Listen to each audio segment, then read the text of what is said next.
Hi everyone, and welcome back to the Indie Pop Girl, the podcast for music chat, new releases, hidden gems, and nostalgic deep dives. We have reached the end of the Underrated Gems series. I hope you have enjoyed the records that I have discussed, and it's been so much fun revisiting these projects over the last few weeks. But I have one more for you. I'll be talking about the pop masterpiece from Ariana Grande, Eternal Sunshine from 2024. And before we get into the episode, if you enjoy music discussions like this, please consider following the podcast or leaving a like, depending on where you're listening. It really helps the show reach more people, and it means a lot for a small independent podcast like this one. Eternal Sunshine is the 7th studio album by Ariana Grande, and it was released on the 8th of March 2024 by Republic Records. It is a follow-up to her previous record, Positions, which was released in 2020. The project features production from Ariana, with Max Martin and Ilya amongst others. Eternal Sunshine is a pop record with hints of R&B and synth pop. There are orchestral elements balanced with upbeat dance influences inspired by house music. Overall, the sonic palette is diverse with all these sounds present, but the cohesion remains consistent. The main influence for the record and its title is the 2004 film Eternal Sunshine of the Spotless Mind, and this influence is present in the music videos from this era. Ariana was also inspired by her own life experiences, and there are many references throughout the album of this. Ariana does not hold back with her lyrics on this record, and she shows both strength and emotional vulnerability. It's a deeply personal and introspective project, and Ariana's maternal grandmother, Marjorie Grande, closes out the standard edition with a spoken word feature. It is my favourite project from her.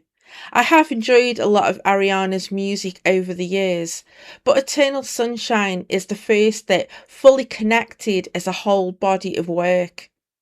For a pop record, it contains some of the strongest production I've ever heard. We all know how impressive Max Martin is as a songwriter and producer, but he completely raises the bar with Eternal Sunshine. Ariana's vocals are restrained at times, but I think that creative decision works in its favour. She lets the lyrics, melody, arrangement and production really shine instead of delivering the big vocals. It's quite understated at times, and I think that is the magic of Eternal Sunshine and why it works so well. Eternal Sunshine is an interesting one to talk about in the context of this series, because on paper it doesn't really make sense to call it underrated.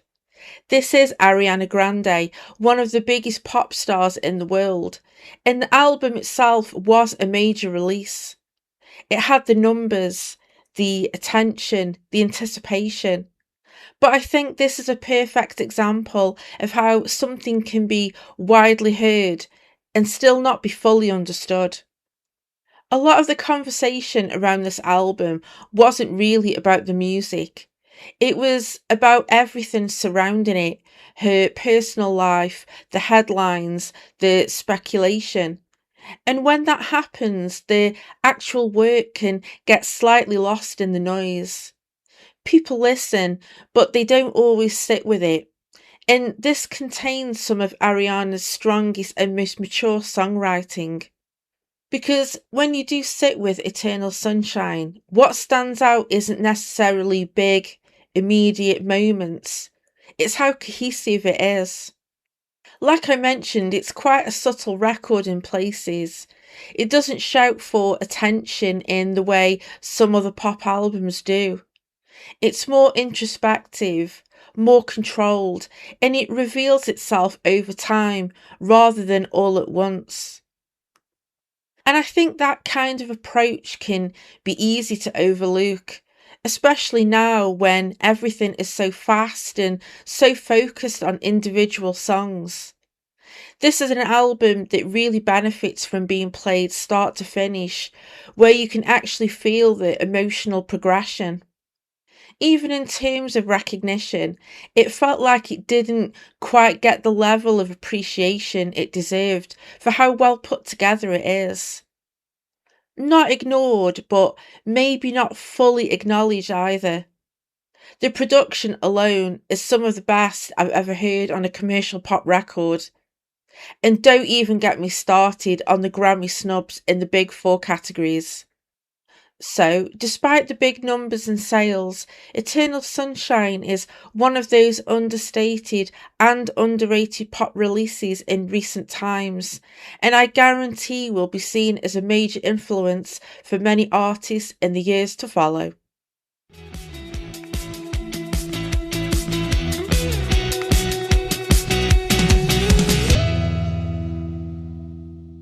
As I've mentioned in previous episodes, I will not be playing clips of the songs, so if you are curious, then please support the artists I cover by streaming, downloading, or buying physical copies. Thank you. Track 1, Intro, End of the World. This track opens up the record, and for a song to run so short at just over 1 minute and 32 seconds, there is so much packed in the running time, and not 1 second is wasted. It's smooth, with emphasis on Ariana's vocals and harmonies. There are guitar and strings in the production, and it gives you a true indication of the project's sonic direction. It introduces the album with Ariana questioning her relationship and the uncertainty and anxiety that those feelings bring. She opens up the song with the lines, "How can I tell if I'm in the right relationship? Aren't you really supposed to know that shit? Feel it in your bones and own that shit." It's like Ariana is asking the listener out loud for these answers, to have that comfort and reassurance in her anxieties. But at the same time, she's also asking herself these questions, and eventually, as the record progresses, moving through the track list and the story starts to unfold, it all starts to become much clearer. It's a lovely way to open up the record with some richly layered production and sets up the next track perfectly. Track 2, Bye. I read that this track was the hardest for Ariana to write, as she didn't want the message of the song to be read as a fuck you. It's clever that this follows on from the intro, as Ariana has made the decision to walk away from her partner and her marriage. But there isn't any anger or regret on display here. It feels like Ariana has made peace and is able to move on without any guilt. She acknowledges that they both tried to make the marriage work, but it's not enough. She confirms in verse 1 with the line, "At least I know how hard we tried, both you and me. Didn't we? Didn't we?" It's interesting with the repetition of the "didn't we." It's like Ariana is talking to herself and to her ex-husband for confirmation. It takes guts to accept if something isn't working, especially in a marriage, and it can create more pain and resentment in staying in a relationship just for the sake of it. Ariana knows the marriage isn't working, so she is taking action as there is nothing left to try to even make it work. I love Ariana's writing in verse 2. She sings, "You know, I'm stronger than I think. Usually, I join you on the floor, but this dance ain't for me."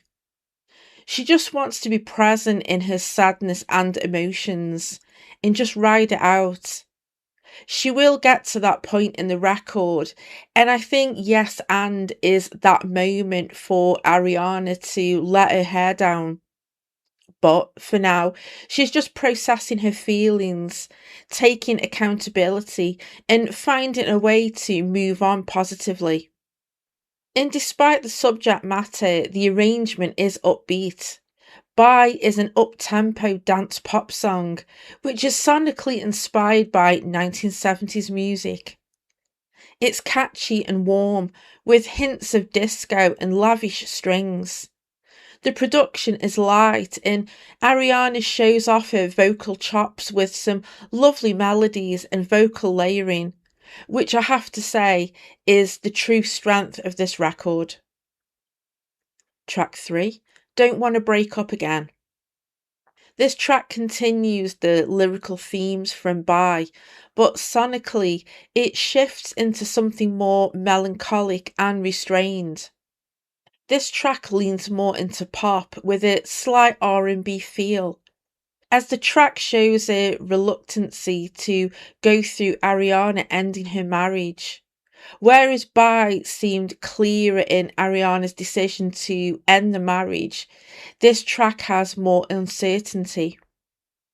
The song opens up by Ariana singing, I fall asleep crying, you turn up the TV, you don't want to hear me. I am not sure if this is fact or if she is imagining this situation that her partner has turned cold and not showing any affection. Ariana is really conflicted in this song, and I'm sure these are things that a lot of people will be able to relate to.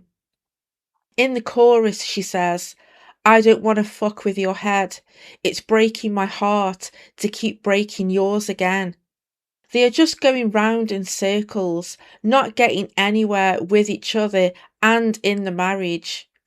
What is interesting is that in the chorus, Ariana doesn't use the word relationship, but instead describes the marriage as a situationship and that it has to end. Spending so much on therapy, as confirmed in verse 2, did nothing to repair the marriage. It seemed that Ariana was the one trying to make the marriage work, and her partner wasn't even trying. By the time we reach the bridge, it seems like both are walking away for good. Ariana remains hopeful and says, Hope you won't regret me. Hope you'll still think fondly of our little life. And that is so emotionally affecting, to be able to walk away like that and still hold so much fondness and optimism for this person is beautiful. Tracks 4 and 5, Saturn Returns Interlude and Eternal Sunshine. I've grouped these two tracks together as the interlude beautifully transitions into the title track. Saturn Returns Interlude features a spoken word by astrologist Diana Garland from her video Saturn Return, Why 29 Years Old is an Important Age. The Saturn return is seen as the astrological coming of age, and Diana discusses the importance of the age of 29. And Diana's words seem like they are talking to Ariana in that moment. The interlude serves as the voice telling Ariana to wake up and to sort out who you really are. And the interlude then transitions into the album's title track, which to me is like the sunrise, the waking up moment, and the eternal sunshine. And by the way, the production on the interlude and how it transitions into the title track is one of my favourite moments from across the record. It's absolutely stunning, and it feels like the point of where the influence of the album is evident.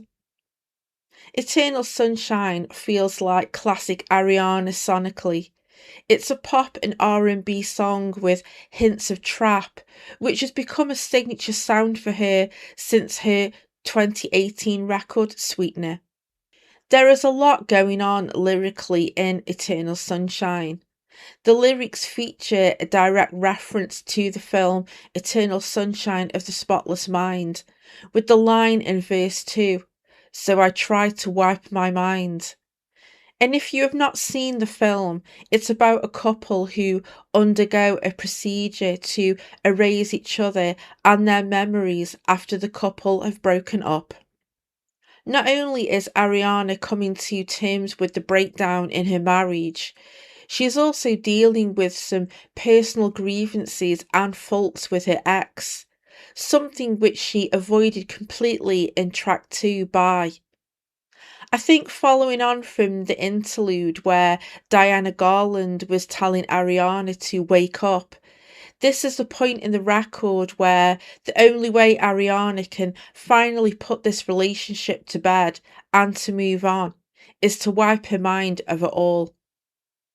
Ariana highlights her own faults with the line in the chorus: I showed you all my demons, all my lies, let you play me like Atari. And by the way, I love the computer game sound effect that comes in after this line. A nice touch there. And she also hints at some cheating from her partner with the hope you feel alright when you're in her line. She certainly does pack in a lot into this track, and it feels like the moment where Ariana is coming to terms with everything that has happened. The bridge interpolates Just For Now by Imogen Heap, and Ariana describes her anxiety and panic attacks. This could be of the emotional strain taking its toll, or the lies and accusations that were thrown at Ariana during the breakdown of her marriage in the press.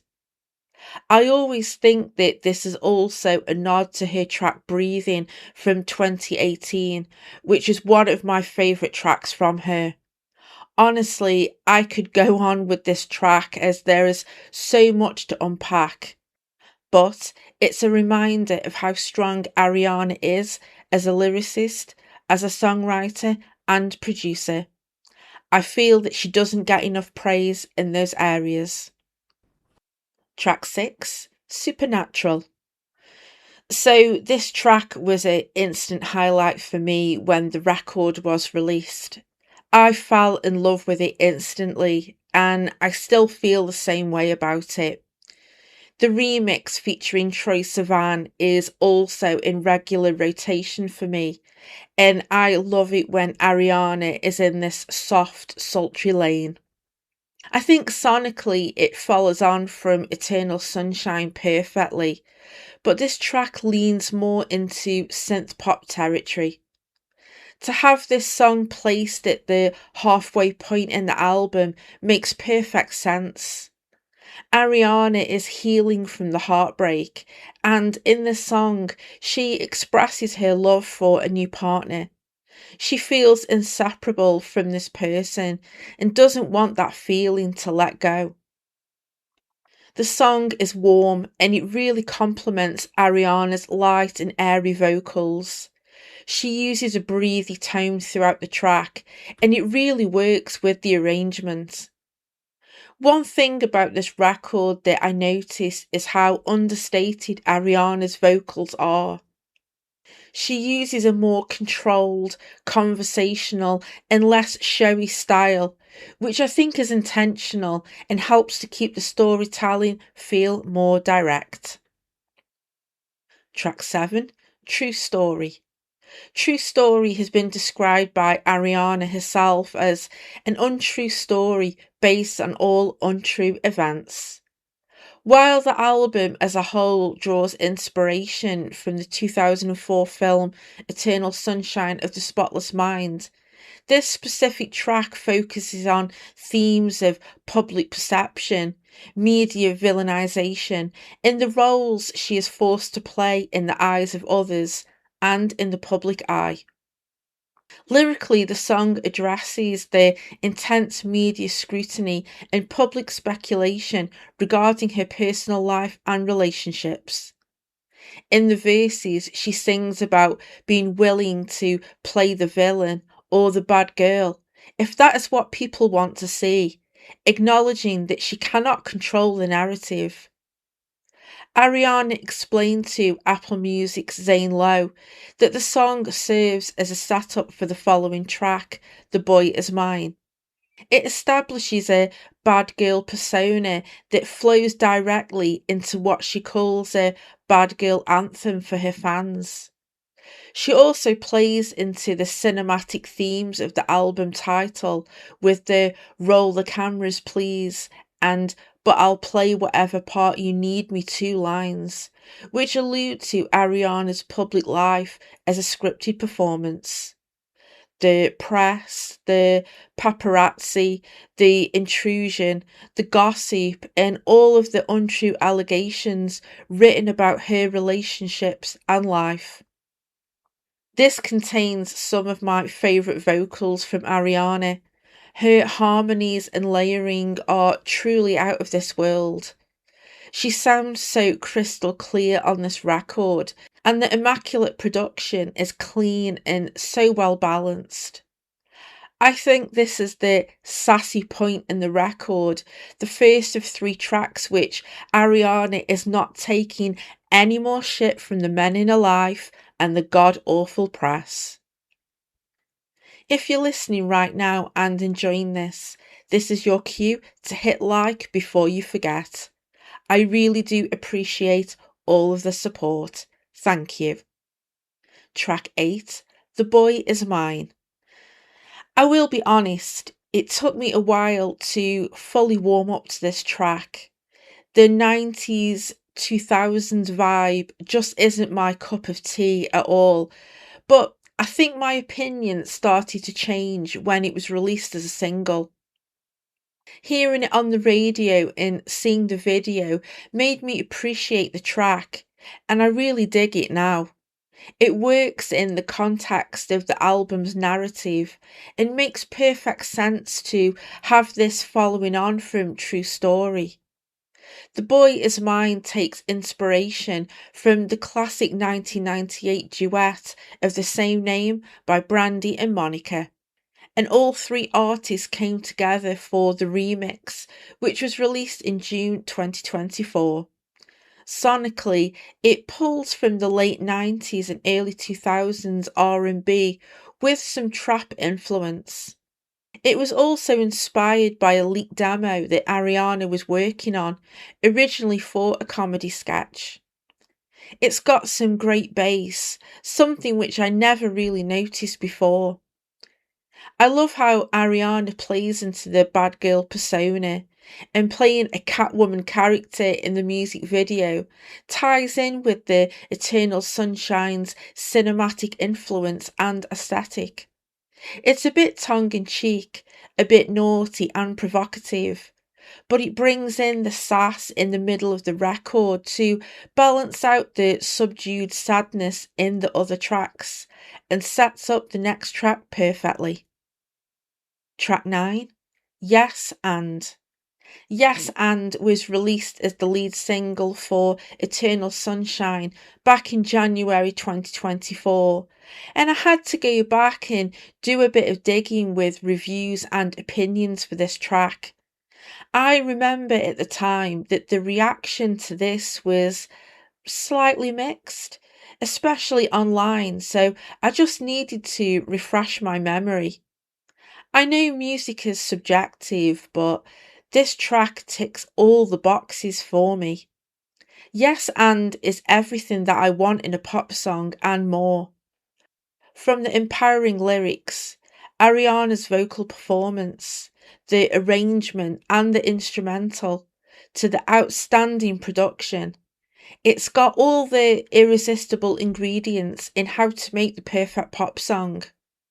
I have lost count how many times I've played this track, but it still has that magic. It still has that freshness that I still can't get enough of 2 years later.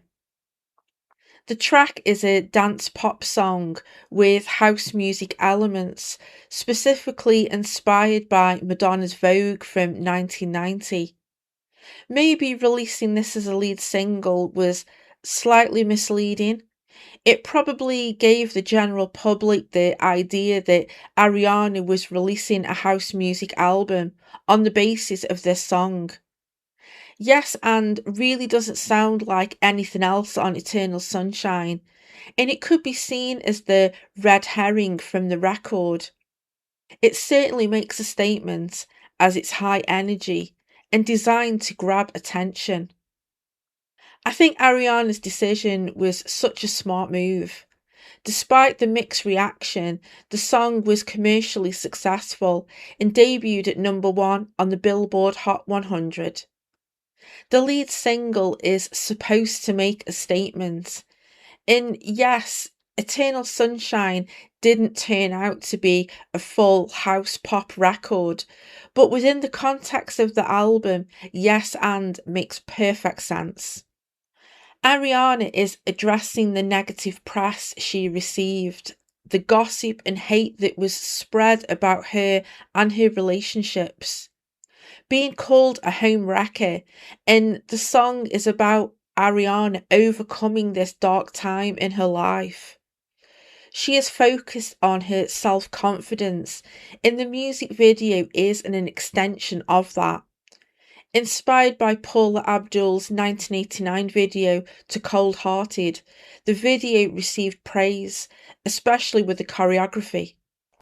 Ariana says in the song, "Now I'm so done with caring." And it has this carefree, I don't give a fuck energy running throughout the song. In the chorus, Ariana confirms with the lines, "Yes, and say that shit with your chest and be your own fucking best friend." She is using sarcasm, but at the same time, she is telling herself and the listener to look after number one. Look after yourself and screw everyone else. Be your own fucking best friend and be comfortable in your own skin. Ariana also addresses body shaming comments with the line, "Don't comment on my body, do not reply," in the bridge. And she also addresses the relationship drama and gossip with the iconic line, "Your business is yours and mine is mine. Why do you care so much whose dick I ride?" I think Ariana was missing a trick there, and I know that censoring the word dick in that line could have been an artistic choice. If she left that word in, I think it would have had more impact. And the self censorship kind of dilutes Ariana directly addressing the intense public scrutiny and rumours. I think if you're going to include a line like that, then fully commit to it. Either way, it's one of my favourite tracks from the record and one of my all time favourite pop songs. It's bold, powerful, with some meticulous production. And if Ariana ever decides to drop a house influenced record in the future, I am so here for it. Track 10, We Can't Be Friends, Wait for Your Love. You think, how can this album get any better? And Ariana delivers a track like this. I loved this song as soon as I heard it. And if you haven't heard this record in full and are curious, I urge you to listen to this one because for me, it's another perfect pop song. It's absolutely fucking breathtaking. The attention to detail in the song, the lush production, and Ariana's vocal layering is seriously something else. Sonically, it is driven by synth pop with an electro pop beat. The Robin vibe and influence can be heard in the production and especially with the chorus. The lyrics touch on the breakdown of a relationship, with Ariana saying in the chorus that she will wait until you like me again. She's also clinging on in the hope that her partner will come back. But there is something melancholic in this song. In my interpretation, is that he's not coming back. She repeats in the outro, "I'll wait for your love," over and over, like a mantra to herself. Maybe to give herself some comfort in the situation, but also knowing deep down that the relationship is truly over. And That is heartbreaking. Ariana could also be directing the lyrics to the press and her relationship with them. The "you cling to your papers and pens" line, I instantly think of signing divorce papers, but also could be a reference to the critics, press, and journalists who have been stirring up gossip endlessly and rumours about her love life and body shaming. The music video fully embraces the inspiration of Eternal Sunshine of the Spotless Mind for the concept, and it's so moving visually. It brings the track to life in a visual context. And I have to say, Ariana truly served and delivered with all of her music videos for this era. She really understood the assignment of delivering a cohesive project, but also put in so much care and attention into the photography and images for the record. This song was expected to receive nominations for Record and Song of the Year at the 67th Annual Grammy Awards and ended up being completely snubbed. This track deserved to be nominated in both categories for sure. From the songwriting and how this track sounds, to that stunning outro with Ariana's vocals and the orchestra that takes over the instrumental. It sounds so pretty and lush, and it is proof that the Grammys are so full of shit. This song is immaculate in every way. Track 11, I Wish I Hated You. This emotional ballad is stripped back and features a minimalistic electro-pop production from Ilya. The star of the show is Ariana's vulnerable vocal performance and lyrics, and the production lets the arrangement fully breathe. It's stunning. This seems to be a struggle for closure, and Ariana is battling some guilt and regret. She touches on the pre chorus. I rearrange my memories. I try to rewrite our life.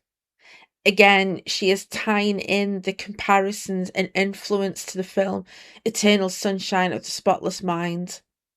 But even through all their differences and difficulties with each other, Ariana still wishes her ex partner the best in life. The line, hoping life brings you no new pain, is so beautiful. I think that reflects on Ariana and how she is as a person and her character. She even touches on the cheating in the title track, but after all is said and done, she still wants the best for him and that she wants him to be happy. It's no wonder that you can hear Ariana crying during the second chorus.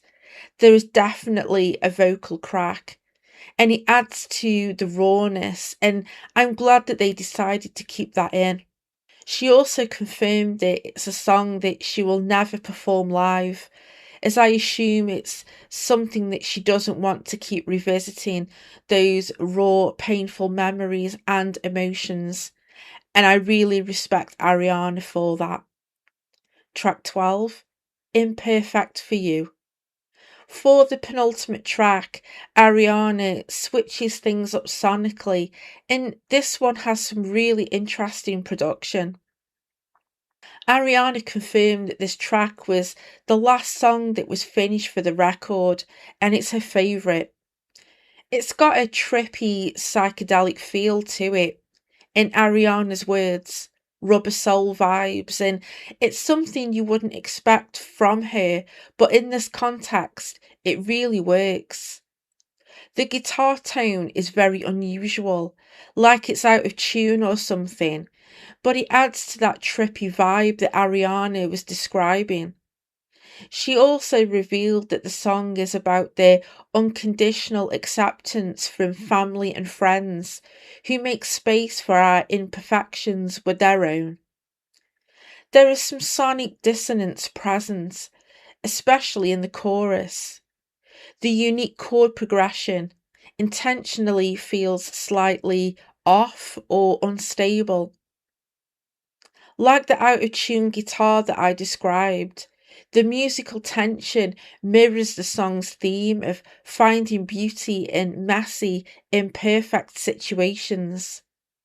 The lyrics mirror that with Ariana singing, fucked up, anxious, too much, but I'll love you like you need me to, imperfect for you. Notice the way how Ariana phrases the title of the song. It sounds like she is saying, I'm perfect for you. It's such clever songwriting with the attention to detail in all areas with such precision. If you are skeptical about pop music, then trust me, give this record a listen. It's intelligent pop music crafted with so much love and respect. Track 13, Ordinary Things. The message of this song serves as the answer to the question in the album's opening track, with Ariana asking, how can I tell if I'm in the right relationship? It suggests that when you are with the right person, even the most mundane and boring tasks become special. It's such a gorgeous way to close out the record, and I'm sure a lot of people will relate to Ariana in this song. It really doesn't matter what you do, as long as you are safe, happy, and content. That's all that matters in a relationship.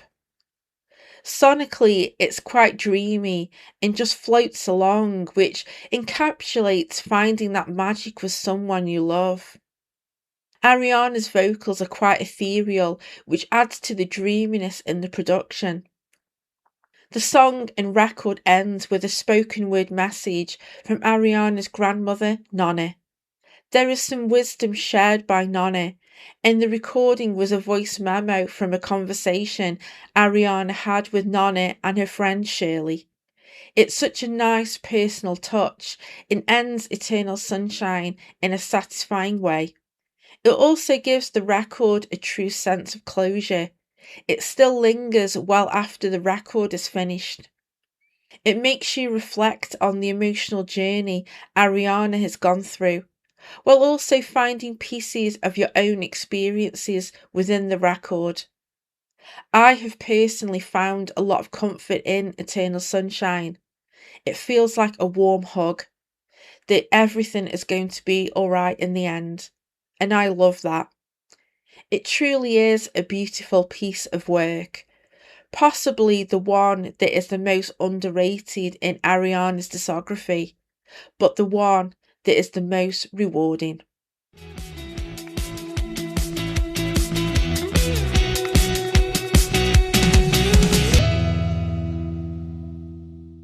And that brings us to the end of the Underrated Gems series. And honestly, I can't think of a more fitting record to close the series with than Eternal Sunshine. On the surface, it arrived as a huge mainstream pop release from one of the biggest artists in the world. But underneath all of that, there's a surprisingly introspective, emotionally mature, and thoughtfully constructed album. It's a record that reveals more of itself with every listen, from the vulnerability in the lyrics to the incredible attention to detail in the production and arrangements. Critically, the album was hugely well received, with many reviewers praising its cohesion, honesty, and restraint. A lot of people considered it Ariana's strongest body of work to date, especially because it avoids chasing trends and instead feels confident in its own atmosphere and storytelling.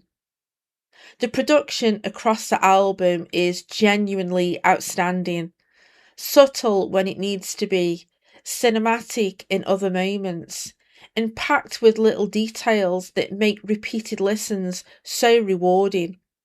Songs flow seamlessly into each other, and the whole record feels carefully designed rather than just assembled.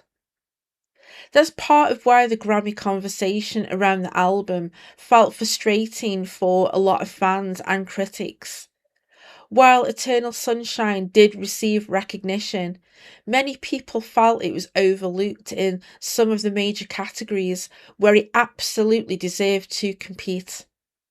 Considering the level of artistry, songwriting, and vocal performance on display, it's surprising that it wasn't more heavily celebrated during awards season.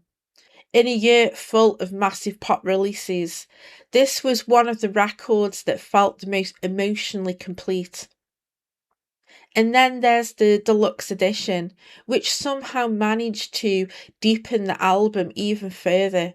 The bonus tracks didn't feel like leftover extras or label obligations. They genuinely expanded the emotional world of the record. They added new layers to the themes of healing, reflection, and closure that already ran throughout the original track list, and they helped reinforce just how thoughtfully constructed this era really was. That's why I think Eternal Sunshine fits the series so perfectly. It may have been commercially successful, but I still think it's underrated in terms of how seriously people talk about it as an album experience. It's smart pop music, emotional pop music, the kind of record that balances accessibility with depth in a way that not many mainstream albums manage to do. And as a final entry in this series, it feels like the perfect reminder that sometimes the most surprising albums are the ones hiding in plain sight. The Underrated Gems series has been an absolute joy to put together. I've loved revisiting the albums that are part of this series, and if it's something that my listeners are interested in, I may bring you some more underrated gems in the future. But they'll be taking a well-deserved rest for now. Thank you so much for tuning into this episode. If you've enjoyed it, I'd really appreciate it if you could follow, like or share, as it helps other music lovers discover my podcast. If you're listening on YouTube, don't forget to like this episode and subscribe to the Indie Pop Girl podcast. It really helps the algorithm push the video out to more people, and as a small independent podcast that's still growing, every like and subscription genuinely makes a huge difference. I'm posting full episodes, shorts and little teasers over there, so there's always something new to watch. Let me know in the comments if you love this record and if you are a fan of Ariana Grande. I always read and respond to comments, and I love hearing what you all think. You can also find me on Instagram and Threads at the Indie Pop Girl, and on TikTok at the Indie Pop Girl podcast. And if you want to dive even deeper, there's a public Spotify playlist called Favourite Tracks from Podcast Episodes, where I add some of my top picks from each record I cover. It's updated as new episodes drop, so you might just find your next obsession. I'll be back very soon for another brand new release review. It'll be from an artist who I haven't covered on the podcast before, and I'm really excited to listen to this new project. I'll be teasing the episode on my socials shortly, so make sure you're following me. Until then, I'm Rachel, the Indie Pop Girl. Thanks for listening, take care, stay safe, and I'll see you next time.